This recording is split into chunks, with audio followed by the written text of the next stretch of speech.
Ooh.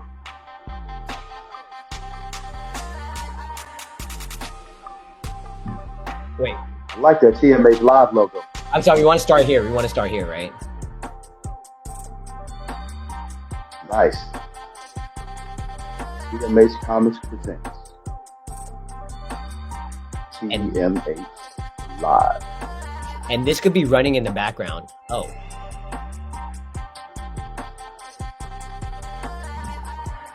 All right.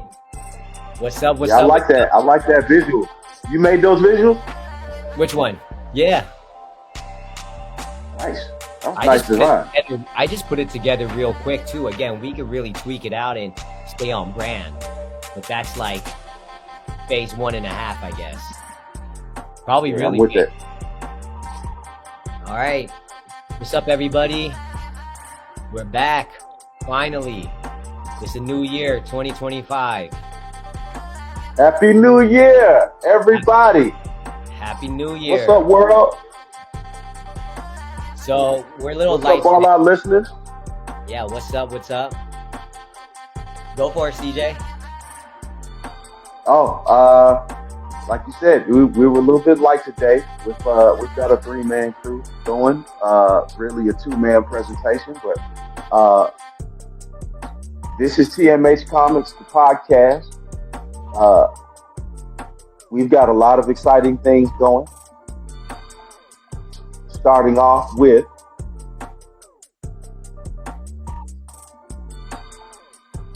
crap, I just had a brain freeze. Let's go around the What horn was the real first quick. one?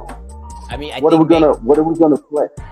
Yeah. So I think once we have the rest of the team, it'd be a good idea to at least give a quick intro, at least for everybody checking us out, who we are, what we're doing here, what our, why we're here.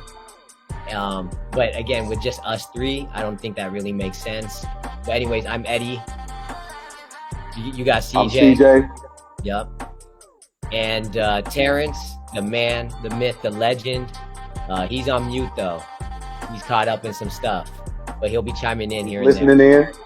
Yeah. He's here though. But yeah, we're coming in weekly. Next week, we are going to have the whole squad here. I don't know if you guys heard on the news, but there's a crazy blizzard right now, and it's affecting the South, including ATL, Atlanta, Georgia, where most of our team is based. And so they're holed up right now. They're basically in the house waiting for this storm to pass. We are currently stuck in the house. Yes. Oh, and before we kick things off, quick announcement. Let's see here. Where is it? Oh, just learning this whole thing. Where'd it go? Oh, wait. If you're enjoying the music, original music right here, our very own CJ, the Beat God, absolutely killing it right now. We're doing the comic book thing 100%. So if you love comics, definitely, come check for us. Subscribe right now. But we're also doing a lot of other things. We got the music thing popping off right now too. So stay tuned for all that. That's a whole nother topic though, right? We're going to keep it relevant and stick to the comics for now. But eventually you're going to see a lot more entertainment info, music info, all that good stuff. Most definitely. All right. And we'll keep those features. I think with that, we got a little ticker here down at the bottom. Again, meet the team. We're going to punt that until the rest of the squad's here. But there's some other exciting news, right? We got a couple things here on the agenda. We got Red Hulk. We've got Superman. And a surprise announcement, which is pretty Marvel is getting back to the basics and bringing it back to Earth. A lot of people are excited about that. Yeah, I think they were starting to get a little confused with all the space stuff, but that's the comic book world. It's not always going to be on Earth, right? That's the beauty of it, right? Yeah. Star Wars has a whole universe. And they were definitely on different planets, right? Earth is just another planet. It just happens to be the planet where we all on. But I think the overwhelming consensus for viewership on this new Captain America is that they're happy that it's coming back down to I think a palatable form and bringing it back to the Marvel MCU basics of earthbound action and political standpoints and hard-hitting characters that can do amazing things, like really keeping it the superhero aspect. You're right. The intro of the Red Hulk, I think, is going to be revolutionary because with the Red Hulk in this new movie is coming the leader. And I don't know if it's in this movie or in another future Marvel movie, but some of the characters from Hulk Agents of Smash are starting to appear. Hulk has a son. Yeah, what is that? Hulk Agent of Smash? I didn't even realize that. Another cartoon from the Marvel Universe that showed up. You know, dang, I forgot what channel they used to come on. But it was every Saturday. And I'm talking about, I'm a grown man. I'm still paying attention to this. Oh, no, that was Disney. All that stuff was on Disney with the Avengers, Earth's Mightiest Heroes, and Agents of Smash is coming right behind it. And there was another one too. I wanted to say there was another one. For anyone who hasn't seen the trailer, we're gonna sort that out later. But this is the Red Hulk we're talking about, right? I think it's played by Harrison Ford. This iteration of Thaddeus Thunderbolt Ross. Keep in mind that nickname, Thunderbolt Ross, because one of the next movies coming up after this is the Thunderbolt. They're plotting on that too. Yes. When is that coming out? Oh, that's in the near future, but it's in the future. I think that's slated for like 2026. But Red Hulk, Thaddeus Thunderbolt Ross.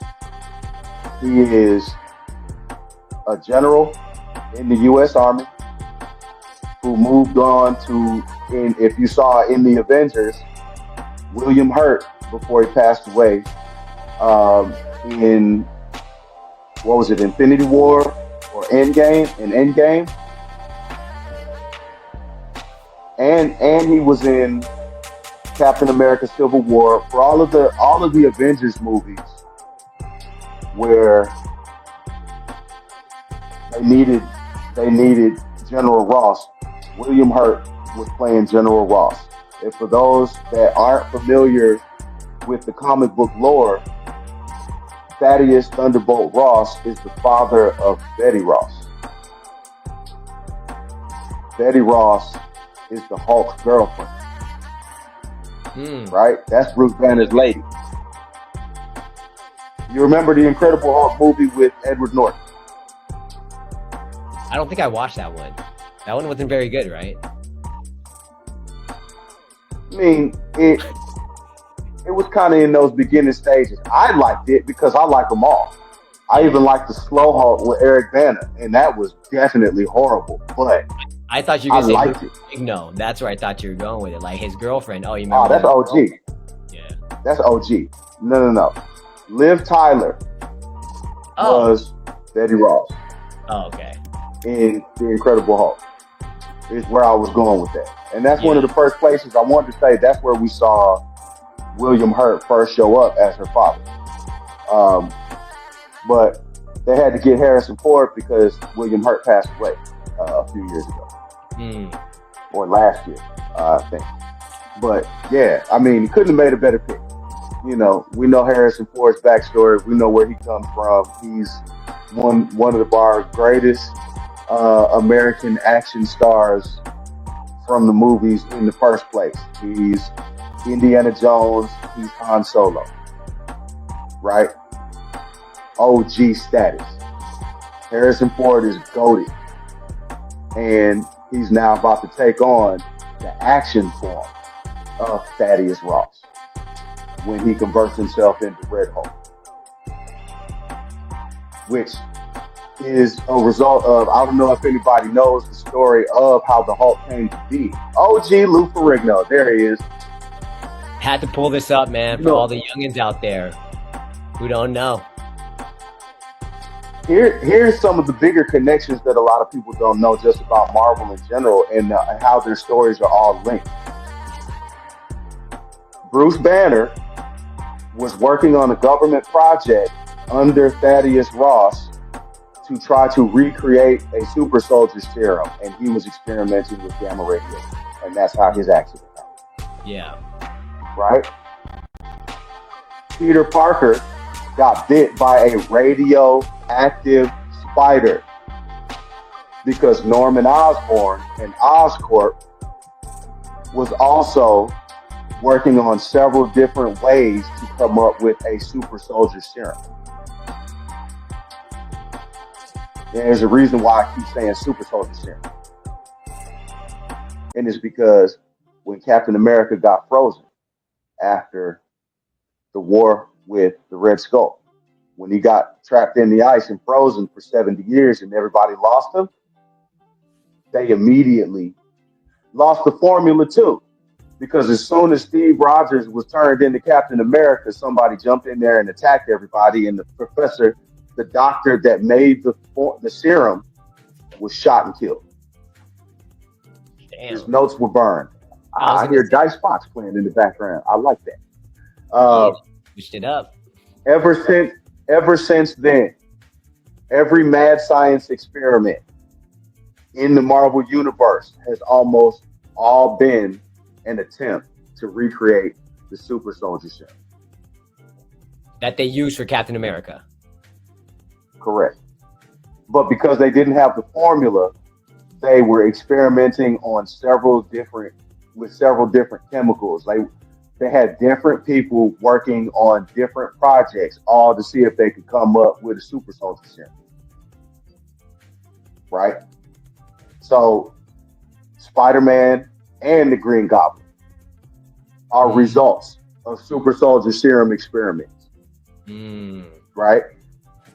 And then the Red Hulk was because they still had Banner's research at the government labs, and he kept trying. He kept trying to get other people to do it. Abomination was created from gamma research. And the rest of all the Hulk-like creatures that are coming, which is what I was saying, the leader. People don't even remember the leader was created in that same Incredible Hulk movie. As far as the MCU, in that same Incredible Hulk movie that I was talking about with Ed Norton and Liv Tyler. I can't remember the goofy looking dude's name, but he was the doctor that was trying to cure Banner of the Hulk. He was trying to separate the Hulk from Banner, right? It failed. Banner turned into the Hulk on the operating table. He swells up. He breaks everything in the room, right? Starts crushing everything because he's super heavy. He's super dense. He gets monstrously big. And some of the gamma radiation splashes my man in the head.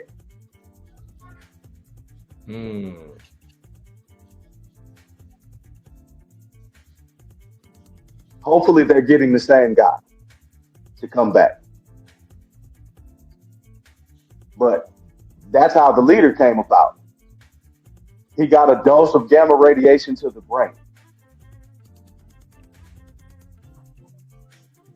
Pardon me, y'all, while I go get my tea. You can hang with me while I go. So, what's up with the Marvel scientists then, man? They can't crack the code for that super serum. They can't crack the code. They can't remake it. Nope. They don't know what this German scientist that defected to America was doing. That'd be interesting if someone in the MCU cracked that code. Well, the thing is, I think there was a reason why the specimen itself had to be special. You know what I mean? If they would have chose to inject Howard Stark with the serum, I don't think it would have worked. He would have turned out to be a super being, but he wouldn't have had the good nature. He wouldn't have had that. You know, that's why they found a guy that had self-sacrifice built in him already. Right? Because I don't know if you remember the movie, but as far as the MCU movies, they did a lot to try to perform a lot of the actions that are directly out of the books. So when they showed Steve Rogers jump on that grenade, trying to save everybody, it's because that's the way they drew it in the comic book. Yeah. So they tried to stay. That's the way the story was written. They tried to stay pretty. They tried to stay comic book accurate, right? As best as they could, right? Some stuff you gotta convert to looking real. But those things, those action items like that, they really took it straight out of the comic book. So the fact of it is, Steve Rogers just had the biggest heart out of anybody you knew. And turning him into a super soldier was not going to change that. Right? Just think about it. The Hulk technically should be a menacing beast who's rampaging like a human form of Godzilla. You feel me? Yeah, yeah. But he's not. He's not. As destructive as he is, he still saved people. From day one, he never intentionally hurt anybody. He's just strong enough to break a tank. You know what I mean? Yeah. He never attacked. He was always attacked and then had to defend himself against an F-15 fighter jet.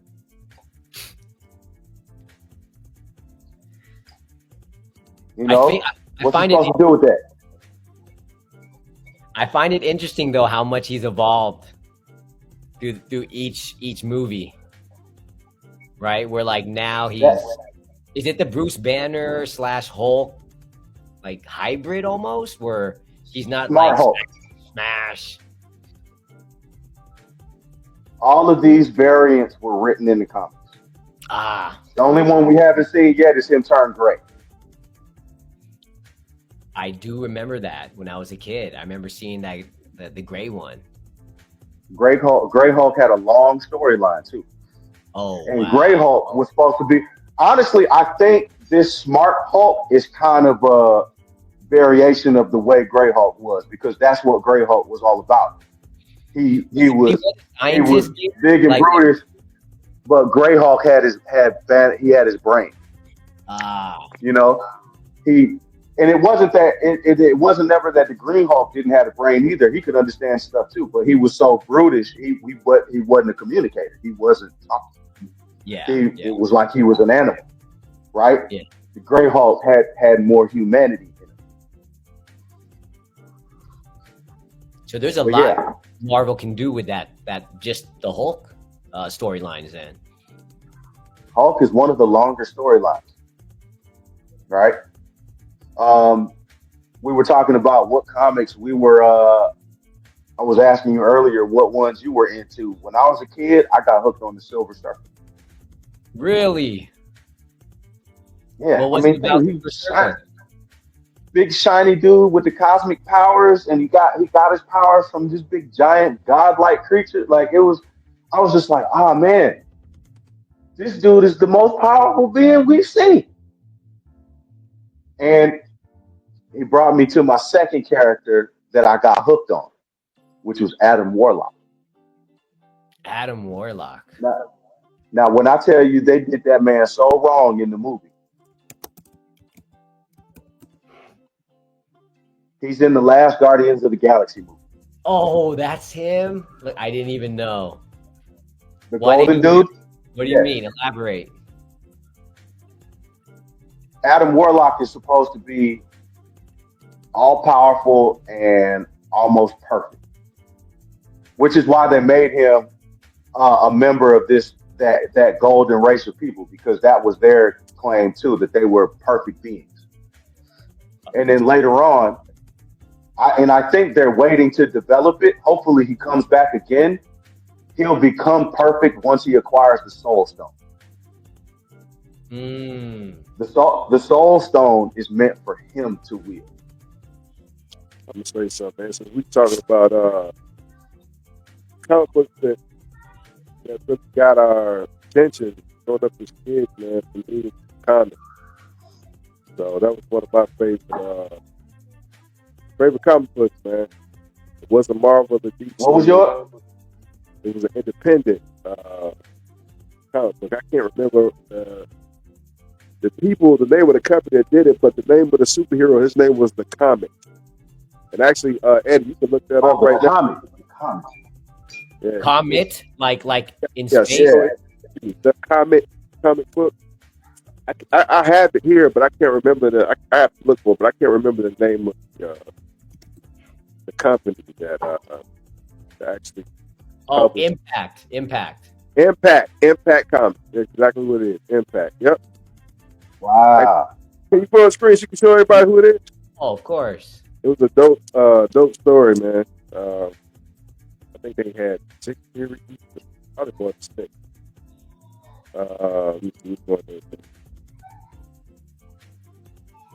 Yeah, that one right there, that first one right there. Yep. The comic, that's him. But it's a dope story, man. I think a lot of the independents don't get a lot of recognition, man. That's what it's a dope comic. And you know what's the crazy part? Just looking at that, I can tell you there's a DC character and a Marvel character that was modeled after that guy. Human Torch? Nah, Nova. Oh, Nova? Okay. Human Torch is Fantastic Four, right? Yep. Nova is the human laser, and the Ray for DC Comics. I forgot what year that came out in the 80s. I forgot what year that book came out exactly. No, I'm lying. It was 1991, 90. Oh, you looking up Nova now? That's Nova? Yeah. And of course, you know, Nova is the same Nova Corps that were the police on Xandar in Guardians of the Galaxy. Oh. Also, too, man, I'm still mad about this. I had going back to talk about independence. It's always about Marvel and DC because they go head to head.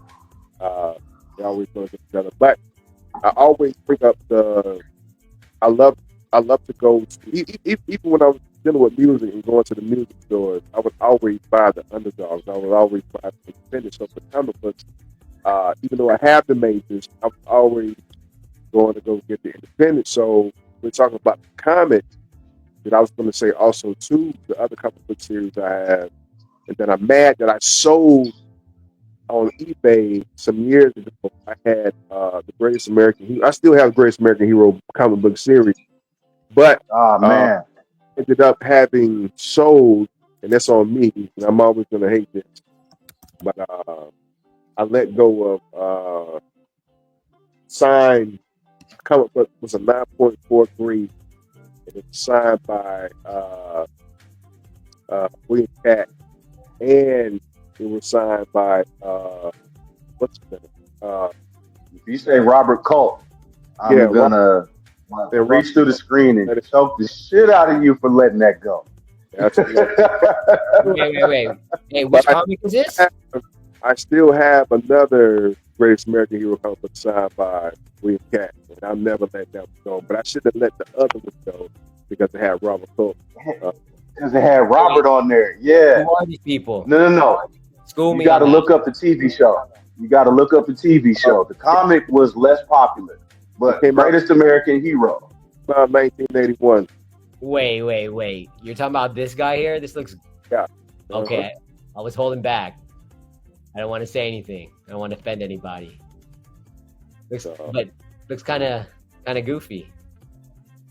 That was. So, He was clumsy as shit. So he was a school teacher that stumbled across. He Was it an alien book and the suit? The UFO came down, pulled him in, gave him a book and a suit. And on the way back to Earth, when they dropped him off, he lost the book that was going to train him how to use the suit. That's right. The book was the instruction manual for the suit. That's right.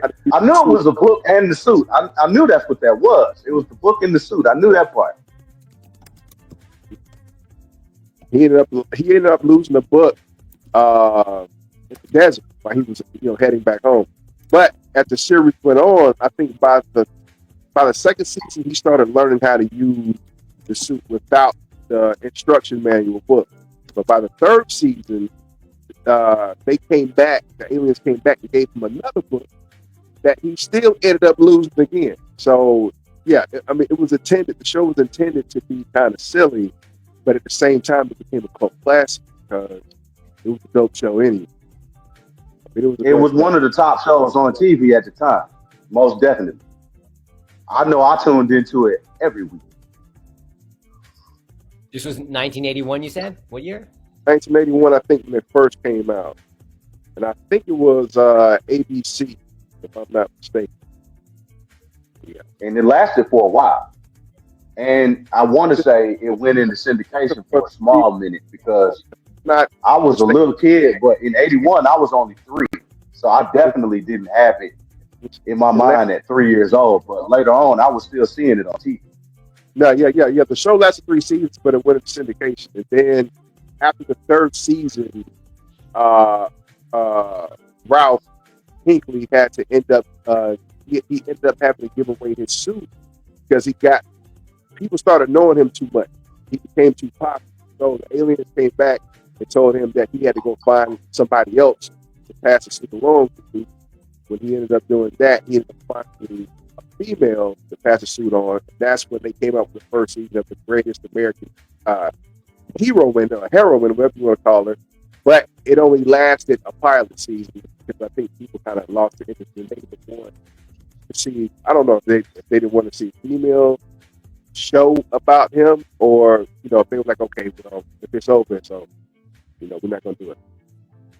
Yeah, sometimes it's hard to differentiate of whether it's called is this really being chauvinistic or did changing the main character really kill the vibe? Because I don't know if y'all remember this, but that's the same thing that they did to the Karate Kid. How so? What do you mean? Oh yeah, Karate Kid 4 was Hilary Swank. Hilary Swank, yeah. Oh, yeah. And that was the end of the series. That was it. No, man, they was like, screw this. You had 3 solid hits of Ralph Macchio going up against the toughest kid in the city. You feel me? Yeah, but and Mr. Miyagi. And then they took it and gave it to Hilary Swank, and it was just like it died.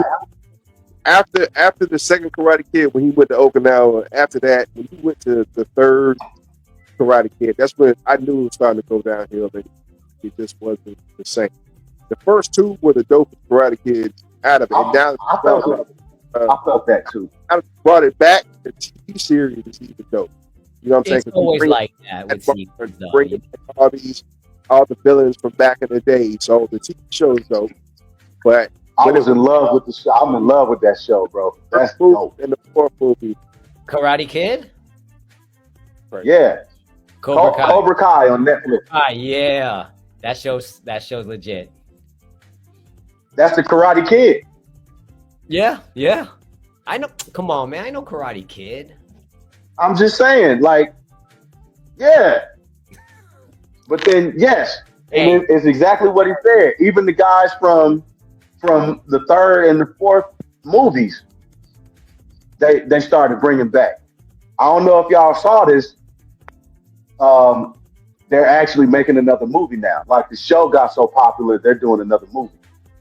Wow. And now, with the movie, guess who's coming back? My bad, y'all. Who's the Jackie only guy? Chan as Mr. Han. Jackie Chan? Yes. Listen, they're tying in with Jaden Smith, Karate Kid, into the saga. Whoa. Mr. Han about to show up. Wow. I wonder if Jaden Smith's gonna make an appearance. I hope he does. I hope he come back. I hear I you. can. Yeah. What's up? No, I was saying, who's the only guy that they haven't brought back from that was a part of Cobra Kai that they haven't brought back yet? I don't know. One of them, they did bring back the one right before he passed away. I want to say, was it the dude that, to me, he kind of looked like Mark Hamill a little bit? The one that was all overexcited? No. Give the body back, yeah! I don't know. The person they haven't brought back yet is Lamar Latrell.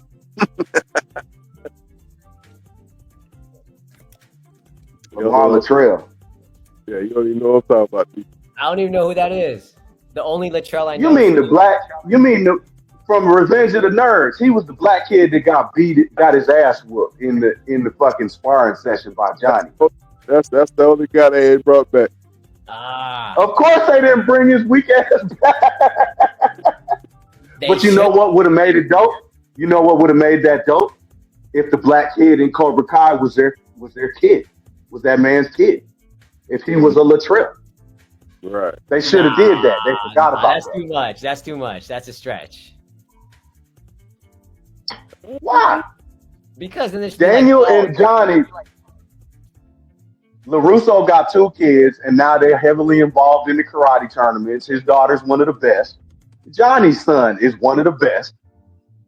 You know what I'm saying? Yeah, man. Too many connections in try. You know what I mean? I think it's just a stretch. But that's how you expand the universe. Hey, they still stretching. Yo. Should we switch gears? They stretching that thing out like silly putty. Should we switch it up? Keep moving. We're talking about the whole MCU. Should we look at Superman? Yeah, let's take a couple minutes and talk about the new Superman, and then we'll move on to the surprise announcement. All right, so I'm sure everybody's seen this. They just dropped a new trailer for Superman. DC, I'm a pretty big MCU fan, right? It's kind of like lightweight, funny, you know what I mean? Good pace. DC movies are a little different though. I feel like they're a little darker, a little more mature. Yeah, the DC animation owned it. Like the DC animation is unmatched, but their movies are dark, and it's just like, ha. And I get it though, because they're trying to say the real world ain't comical, right? But there is humor in the real world, which is what the MCU brings with their and just with lighter tones, right? Mm-hmm. The fact that half the DC movies have been around Batman doesn't help either. Yeah. You know what I mean? Yeah, Batman operates, and he operates mainly at night, so it's always going to be dark when he's around. It's literally dark. Yeah. He nighttime. You know what I mean? If you look at the Man of Steel, it wasn't as dark in the filming as it was in the scripting. The story itself was darker. You know what I mean? It was almost like he was on this solemn journey. And I get it.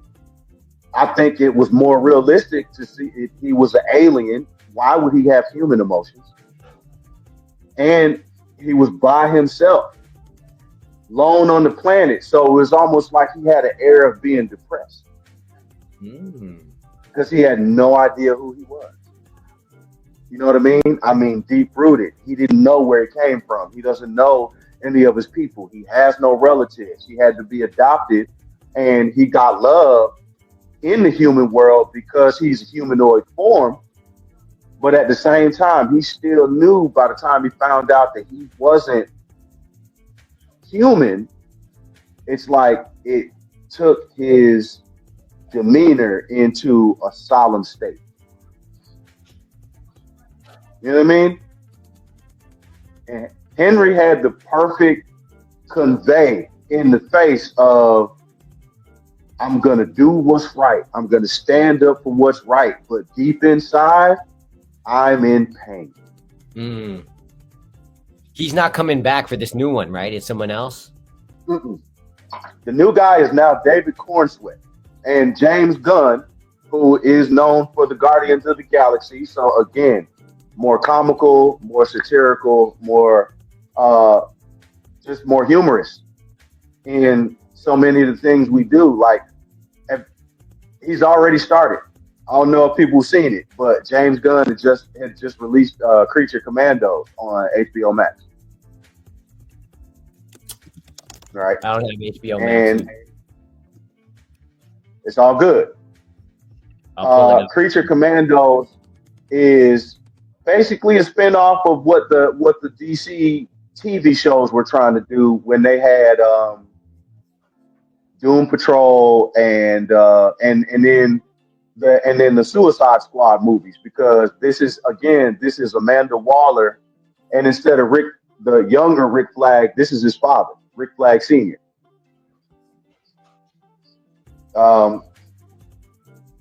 You remember the Suicide Squad with Will Smith, right? And actually the same, and the other one with Idris Elba and all of them. What's his name? Joel Kinnaman, right? They made him more classic in the second Suicide Squad with Idris Elba, but he was wearing that same yellow T-shirt because that was Rick Flag's persona. But it's Rick Flag Sr. and Jr. And they're both basically like damn near versions of Batman, but instead of being vigilantes, they're literally in the military. Like they're badasses. They never lose fights, right? The Collywop. So, So, as a comic book fan, I mean, I haven't seen these. I mean, do I need to watch these on Friday night or? Yeah, you do. Everything we bring up, you need to be watching, brother. I tried Justice League. My wife still gives me crap for that. I think we tried watching the movie or the TV or the cartoon. The movie. Oh yeah, no.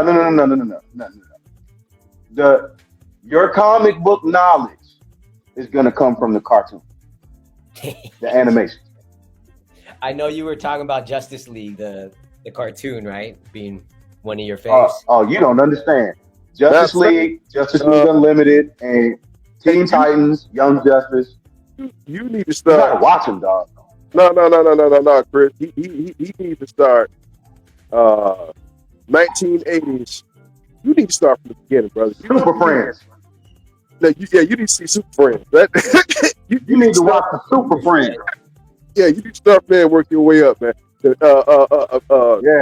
Well, maybe that's something we need to work on as a team. Friends, like you need to pull everything out from the 80s and move up to the 90s, man. You got Spider-Man and his amazing friends. You got a lot of work. Maybe we need to have a playlist where we can just go to and it's like the top 5, the top 10. Man, listen, Eddie, you gotta. You don't feel me, Eddie. This is your homework. We give you homework assignments right now. Eddie, listen, man. Hey, do you have? I'm a busy guy, man. I'm a busy guy. He did not smile at all when I said that. I'm a busy guy, but for sure. Eddie, do you have a VCR? A VCR? Yeah, because I got plenty of VHS, man. I can give you, man. So, man, we got Google. He can find all of this on YouTube. Wait, hold up, man. I'm kind of slow here. What's a VCR? Oh, you ain't seen one of them? Hey, do you remember cassette tapes? Cassette tapes? They were before CDs. Is that like an album or something? They were in between albums and CDs. Of course, man. 80s, baby. Of course, man. I had a Walkman, you know? Okay, so I got man.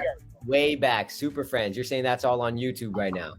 Yeah, you need to watch. Hey, you got to catch up on your He-Man, your G.I. Joe, your Transformers, your GoBots, your Centurions, your Visionaries, everything that says Teenage Mutant Ninja Turtle, Hanna-Barbera, man. You need a lot of that too, man. Yeah, come on. Yep. Nah, he probably know them. I know them. You gotta know Huckleberry Hound. Yeah, for real. I know He-Man. You gotta know Hong Kong Phooey. I know G.I. Joe, you know? Jetsons. Come on. Okay. Mr. Ed. All right. Genie. What you know about the biker mice from Mars? Which one? Hey, Chris. Biker mice from Mars. No, look, Chris. We gotta start Eddie off with. We gotta start you off with Photon and man, what else am I thinking? And Voltron. No. There you go. Transor Z. I did not see Voltron. I'll throw that out there. Get on Voltron. When I was a kid, though, everybody was talking about it. Or even when I got a little older, everyone was looking back at some of the toys they were dropping or whatever, and everyone was all hyped. And I was like, what is this? So, yeah, I should check that out. See, He-Man, Transformers, and Jet, they kind of, like, everybody was into making toys out of this stuff from before, but, like, when He-Man, Transformers, G.I. Joe, and Voltron them hit the TV airwave, it's like the toy game kicked up, too. They were because they were really active toys now. The Transformers really transform. You know what I'm saying? You could have a Voltron where you could actually put the lions together and build when you talking about these kids had their parents spending money on them toys.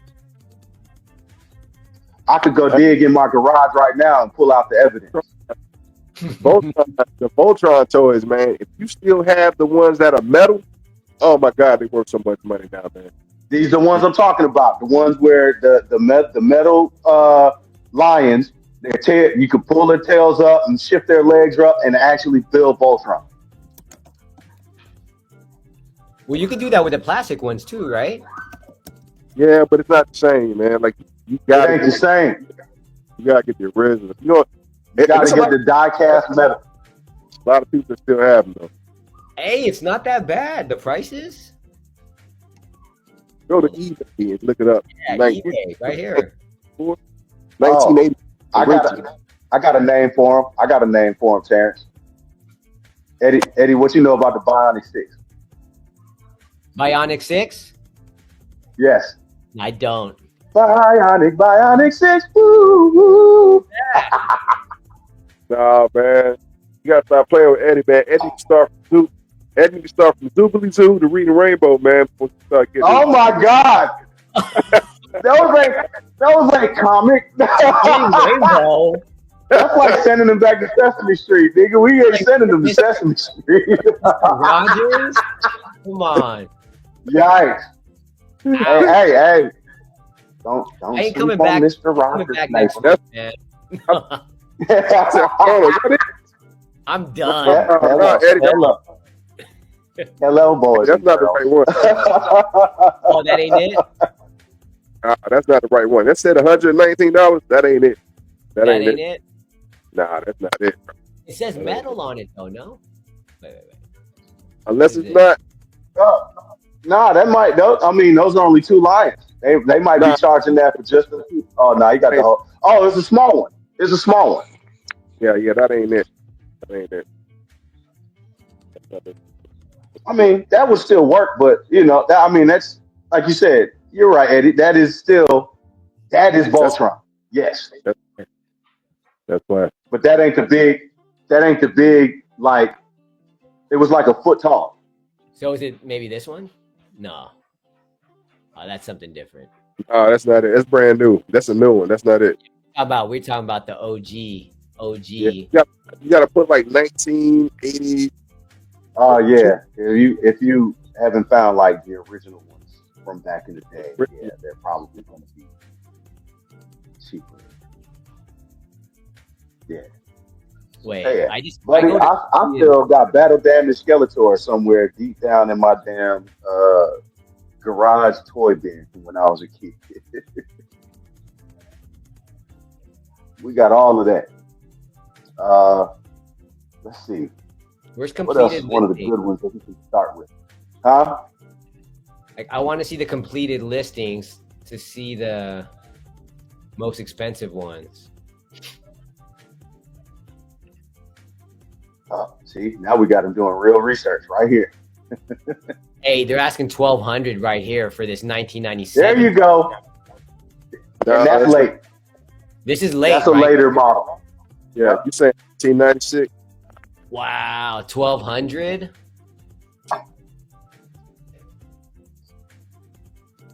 Again, yeah, that's younger than the original. Yes, most definitely, because this is 80s. Voltron, pure 80s. Voltron. Oh, and then you got to get.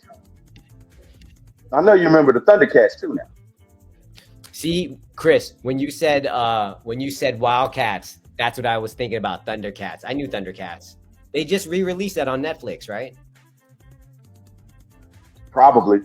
Yeah, I used to watch that. As a kid. They tried to they tried to recreate a new version of it too. It didn't really work as well. It didn't. No. But they dropped a new He-Man on Netflix, and I think it did hit pretty well. Masters of the Universe, I think. Yep. Tell me why I was all hyped. I tried watching it and I couldn't even get through it. They had two different ones. Mm. The actual cartoon one is much better than the one where they're using CGI animation. I think I saw the CGI one because it looked like futuristic, new, and it looked kiddie. Didn't feel right. Something was off. Nah.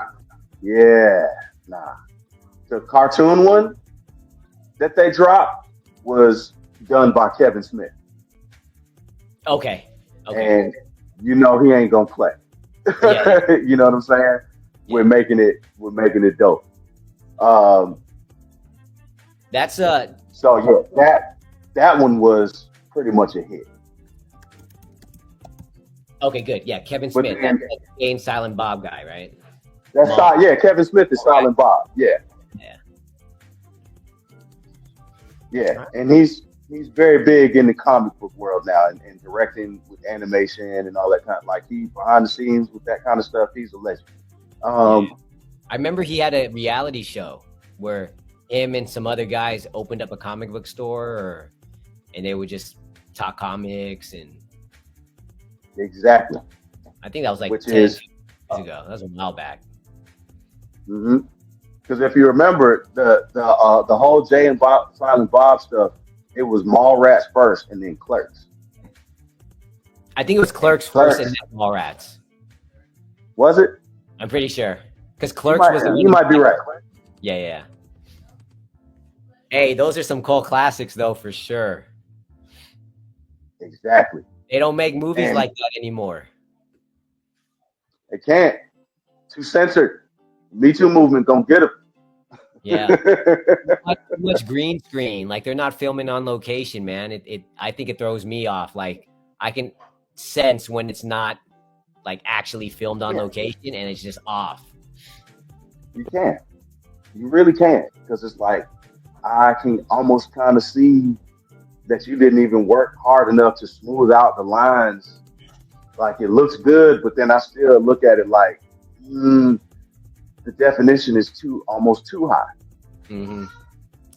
It's just boring. They only really have like two angles, and then they cut to this side and then to that side, and it's always the same look. Versus if it's actually filmed, like, there's some movement. I don't know. They can do some camera work. It just looks way better. Yeah. So. Agreed. But then, there's Silverhawks too. What's that? You know what? I knew it. I knew I was gonna find another one he ain't know about. Wait. You said Silver Hawk? Silver Hawks. Yep. I don't know that. It came on right after Thundercats. Ah. Made by the same people. Yep. Look at that. Pull that thing up. Pull that thing up, Eddie. You at it, man. You need to go and pull up Brave Star too, man. Oh, yes. Hell yeah. The horse named 3030 and the shotgun named Mary Jane. You daggone right, what? Speed of the puma. Strength of the bear. The only Native American superhero to carry his own show. Yep, those are the Silverhawks.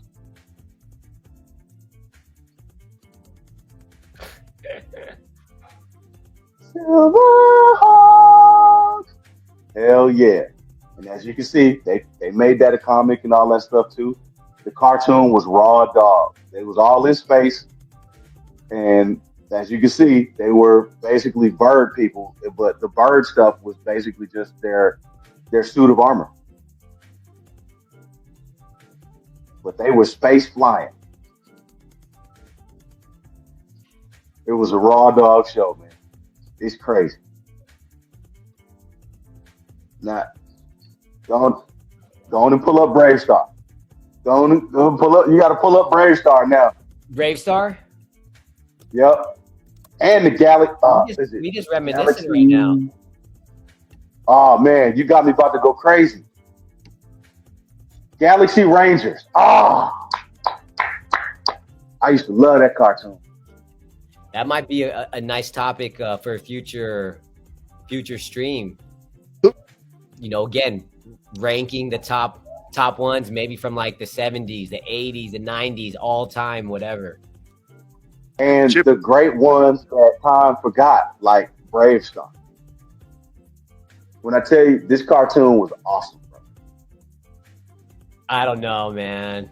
Sometimes when I see stuff like that, I'm like, does it hold, like, you know, does it stand up to time? They would have to update it. They would have to update it if they wanted to recreate anything. But, nah, it was nice. But like you said, I don't know. Is this going to fly in today's climate? Oh, for sure. You think so? A Native American sheriff out for truth and justice and carrying his own show. Oh yeah, they're gonna be like, it's about damn time. Can we have some more? Like honestly, that's why we was happy about the Blue Beetle. You finally got a Latin dude to carry his own show, to carry his own storyline.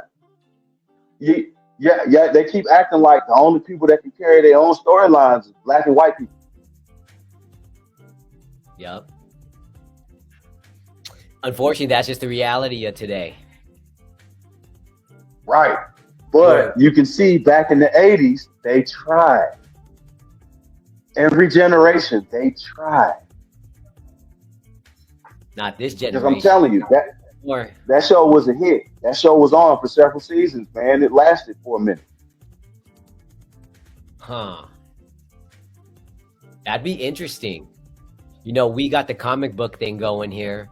We're building up a nice solid foundation, right? We got some comics here. But that would be really interesting, man. Reminiscing about these old series and potentially seeing if there'd be some way to like revive that. You know, executive producer. I like that.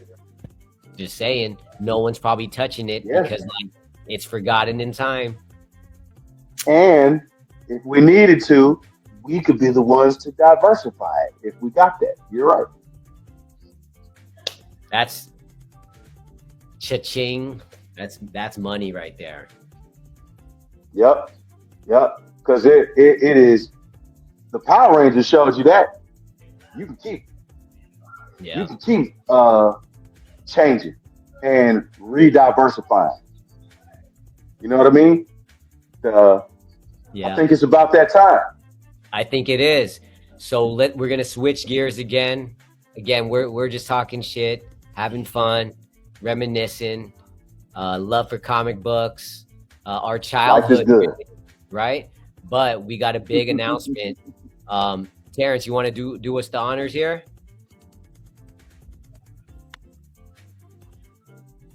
Hold up. Let me get to the right spot here.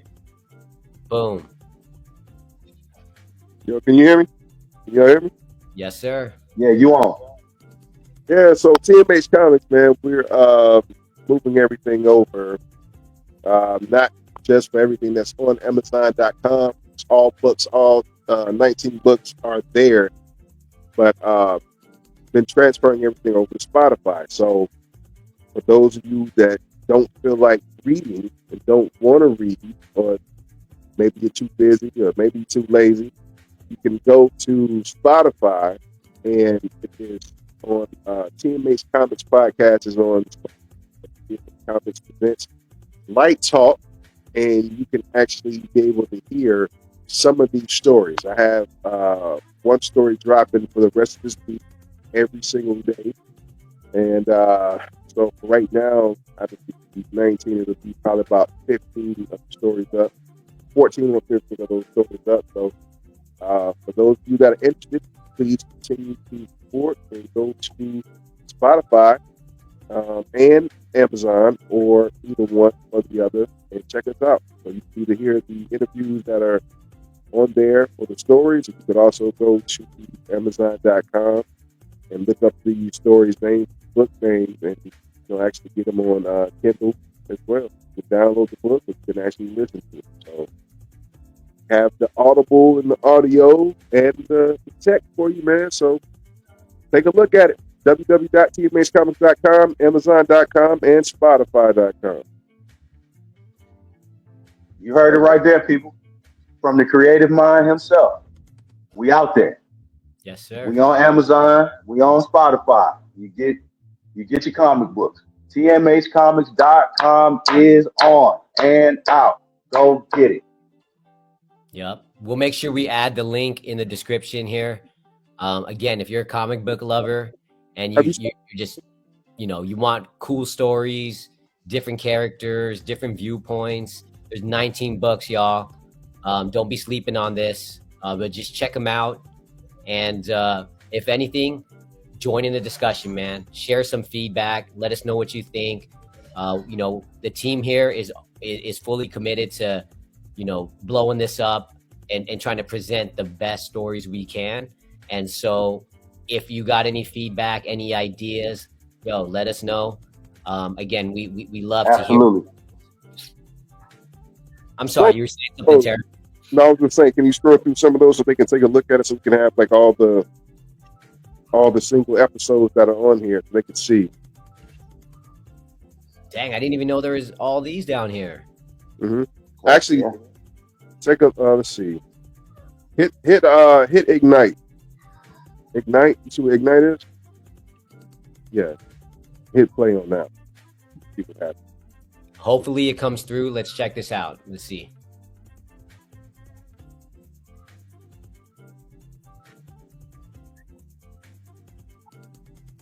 Here, maybe fade the background music out so we can get, whenever it comes in, we can get it clear.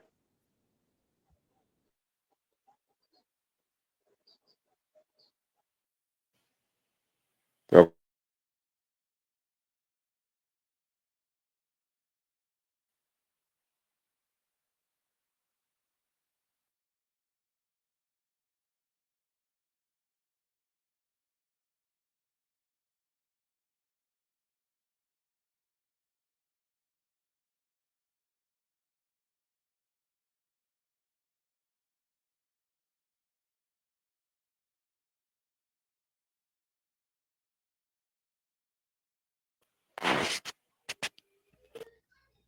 Yeah, I was just to see if it would play, but anyway, that's one of the stories.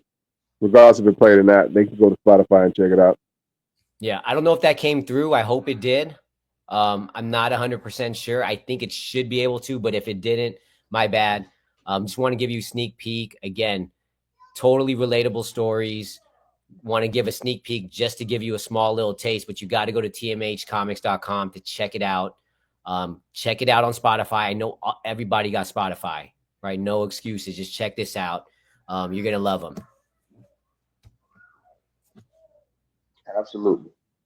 Here, I'm getting ready to try to make some adjustments so that maybe I never did. There it is.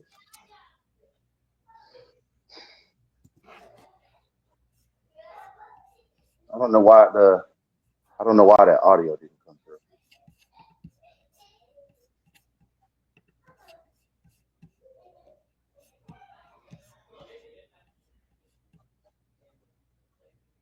I'm going to see if I can't try to help with that.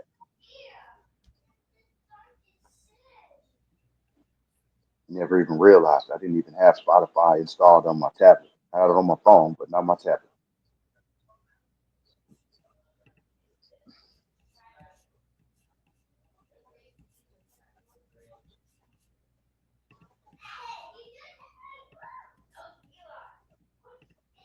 All right.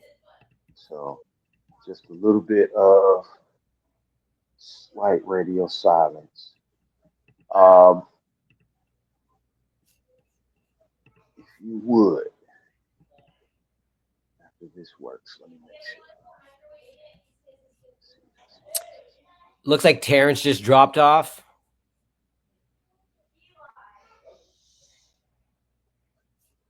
Did he? I don't know why yeah. I don't know why the volume didn't come through. Sorry, y'all. Whoever's listening. But again, just all the more reason to go out and check it out.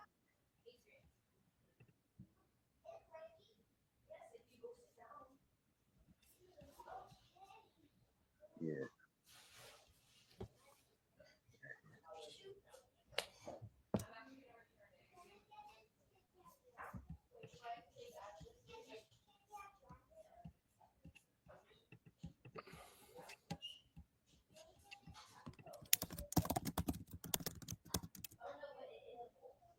Okay. Hang on. I'm trying to.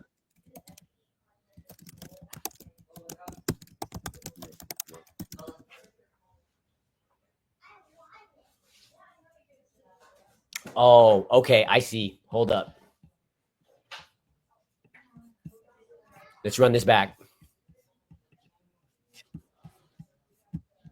Where we at? You said ignite, right? All right. Let's try this again. I think I can figure. I think this will work now.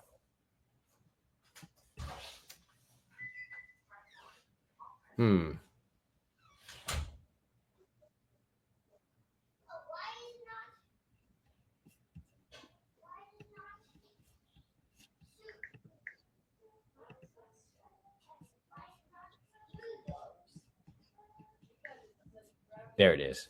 All right.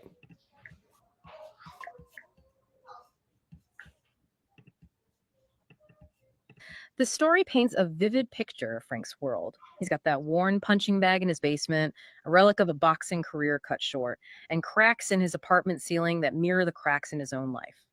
It's a potent visual metaphor, wouldn't you say? Absolutely. It emphasizes that sense of being trapped, of things falling apart around him. And then there's his ex-wife, Samantha, whose words to Frank are almost like salt in the wound. Ooh.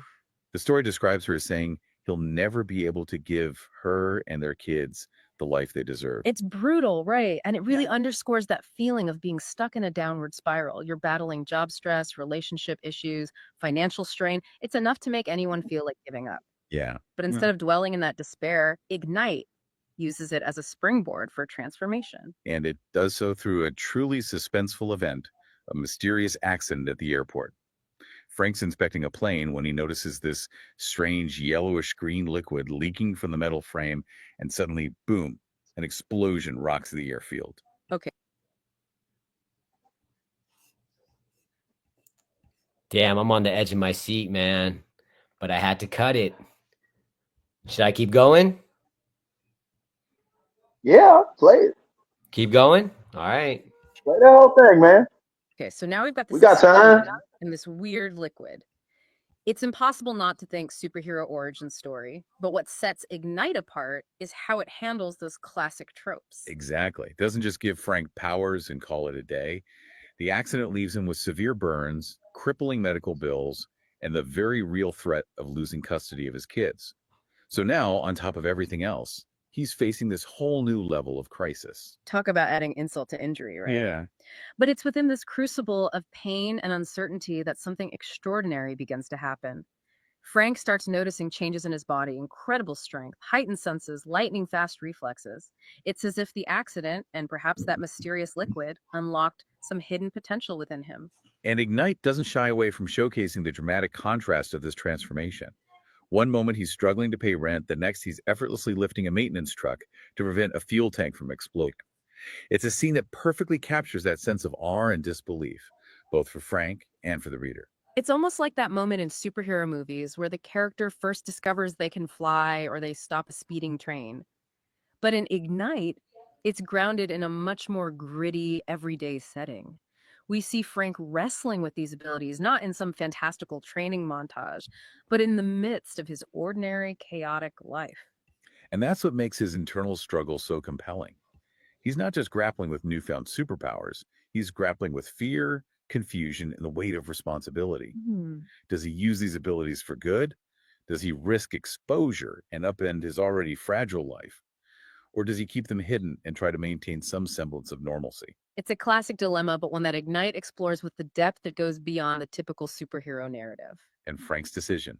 He chooses the path of a hero, he crafts a makeshift costume, embraces the name Fuel, a nod to both his job and the accident, and takes his first tentative steps into a world he never could have imagined. Now, I love that name, Fuel. It's so simple yet so layered with meaning. It ties directly to his origin story, hinting at the fiery nature of his powers. But it also evokes that everyman quality that anyone, even a struggling fuel technician, can become something extraordinary. Precisely. And that's one of the brilliant aspects of Ignite. Right. It takes those larger-than-life superhero elements and grounds them in the relatable struggles of an ordinary person. We see Fuel stumbling through his first attempts at heroism, grappling with clumsiness, sensory overload, and the sheer weight of the responsibility he's chosen to shoulder. But even with those stumbles, his heart's clearly in the right place. He's stopping robberies, putting out fires, even using his enhanced senses to provide first aid to people in need. He's not perfect. Yeah. He's making mistakes, Sure. but he's driven by a genuine desire to make a difference. And it's that raw determination, that kind of clumsy heroism that makes Fuel such a compelling character. He's not a polished superhero with all the answers. He's learning on the fly, making things up as he goes along, and sometimes he gets it wrong. And those mistakes have consequences, which the story doesn't shy away from exploring. One scene that really stood out to me was in Chapter 10, A Father's Burden. It perfectly encapsulates the struggle Frank faces trying to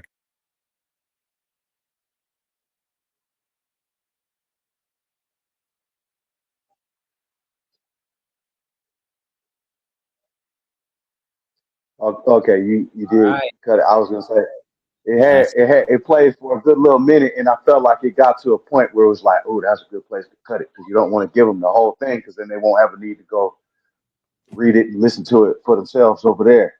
But that was a good strong sample size of the quality and the depth of what's going on with these characters in this new universe. Yep. That was the surprise announcement, people. Go ahead to the website, TMHCOMICS. Go to Spotify. I was going to say Shopify. Go to Spotify. Check it out. Give us a 5-star. Give us some love. And give us some money. That'll come in time. That'll come. But let us know what you guys think. Again, we're building this. We're here at ground level, phase 1 at Jason. So yes, sir. We hope that you guys out there love it as much as we do, because that's why we're here. We all have a love. We all believe that this is the next one.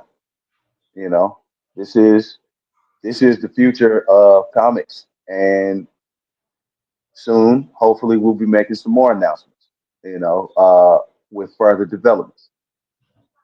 Yep, yep. All right, fellas, I think it's probably a good time to cut it. What you got to say, Yep, Terrence? I think we got some editing to do. Uh, Big dog, you wanna jump in? No, I'm just saying, I'm just listening to y'all. But yeah, make sure you guys go to Spotify. We're on Spotify now, like I said, for the audio books, and we're also on Amazon.com, and it's www.tmhcomics.com. But you can also find everything on Amazon and Spotify as well. And I guess we'll see you guys next session, next Tuesday, or next meeting, or whatever you want to call it, man. We're around. We're here. Yeah, hell yeah. That's Looking right, forward. Kip. This was a lot of fun. Make sure you give us a like, subscribe, and of course, again, check us out. TMH Comics, Amazon, Spotify, everywhere, man. Worldwide, man. TMH, we about to take over this. Let's go. Thank you. God bless you. Good night.